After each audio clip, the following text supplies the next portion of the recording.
Salam alaikum. Voilà, alors ma présentation, donc ma capsule, ça va se rapporter à la notion de pôle dominant. Alors partant d'un système de deuxième ordre fondamental, dont la fonction de transfert est écrite sous forme canonique, dans laquelle on identifie le gain K, le coefficient d'amortissement Z et puis la pulsation propre oméga n. Alors, si on trace le diagramme de gain, le diagramme asymptotique de gain de cette fonction de transfert, alors, dans un système de coordonnées dans lequel l'axe des abscisses c'est log de oméga et l'axe des ordonnées c'est le gain en décibels d'oméga, on aura donc en basse fréquence une asymptote horizontale d'ordonnées k décibels, ou bien 20 log de k. Et à partir de la pulsation de cassure, qui est dans notre cas, ça va être oméga n, on va avoir une asymptote de pente moins 40 décibels par décade. On obtient alors le diagramme asymptotique de gain d'un système de deuxième ordre fondamental. Alors maintenant, si le coefficient d'amortissement est supérieur à 1, il est simple de montrer que cette fonction de transfert peut être écrite sous la forme suivante. Si vous essayez de résoudre l'équation d2p ou bien dénominateur de la fonction transfert égale à 0, vous vous rendrez compte que le delta, avec cette condition-là, le delta sera positif, d'où l'existence de deux pôles réels. Donc, je peux écrire cette fonction, cette fraction rationnelle sous cette forme. Voilà.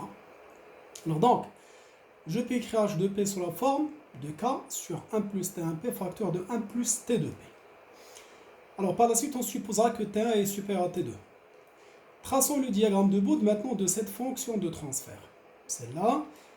Alors, on aura donc toujours en basse fréquence une asymptote horizontale d'ordonnée k en décibels. Il y aura deux pulsations de cassure, 1 sur T1 et puis 1 sur T2. Il faudra les placer dans l'autre croissant. Alors à la pulsation 1 sur T1, on va avoir une droite de pente moins 20 décibels par décade. C'est la conséquence de ce terme-là. Et à partir de la pulsation 1 sur T2, on va avoir une droite de pente moins 40 décibels par décade. Alors si vous comparez par rapport à tout à l'heure, voilà ce qu'on a fait tout à l'heure, c'est le tracé en vert. Donc on ne voyait pas cette partie-là, donc ce segment de pente moins 20 décibels par décade. D'où donc le diagramme de Bode d'un système de deuxième ordre fondamental pour lequel le coefficient d'amortissement est supérieur à 1. Alors maintenant, si on considère que T1 est très supérieur devant T2, le diagramme de Bode, bien sûr ça va rester le même. Le seul changement, c'est que les pulsations de cassure seront très éloignées les unes par rapport à l'autre. D'accord? Donc, l'intervalle entre 1 sur T2 et 1 sur T1, là, ça va s'élargir davantage puisque T1 est supposé très supérieur devant T2. Alors maintenant, si on s'intéresse à la bande passante de ce système, soit à la bande passante à moins 3 décibels ou bien à moins 6 décibels. Donc, on mesure une baisse de gain de 3 ou bien de 7 décibels par rapport au gain maximum, qui est 40 décibels ici. Et donc, par conséquent, on obtient la bande passante. La bande passante de ce système, c'est bien cet intervalle de pulsation ici.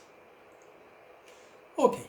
Alors, dans cette bande passante du système, bien sûr, la bande passante à moins 3 ou bien à moins 6 décibels, tout se passe comme si cette partie-là n'existe pas. Voilà. Donc, on ne voit plus cette droite de pente moins 40 décibels par décade parce qu'il se produit à cette pulsation de cassure et puis cette pulsation de cassure, elle est placée en dehors de la bande passante du système. Alors, conséquence alors, dans la bande passante du système, le diagramme asymptotique se compose d'une demi-droite horizontale jusqu'à une pulsation de cassure 1 sur T1 et puis une droite de pente moins 20 décibels par décade. Ça nous rappelle un premier ordre fondamental. D'où la fonction de transfert de second ordre fondamental pour laquelle Z est supérieur à 1, mais en plus T1 est très supérieur devant T2, il se comporte dans sa bande passante comme un système de premier ordre fondamental dans lequel la pulsation de cassure c'est 1 sur T1. D'où l'équivalence ici, K sur 1 plus T1P facteur de 1 plus T2P est équivalente à K sur 1 plus T1P.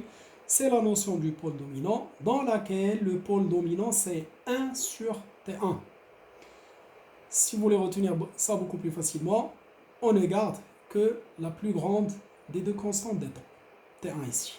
Voilà, merci, et à une prochaine fois.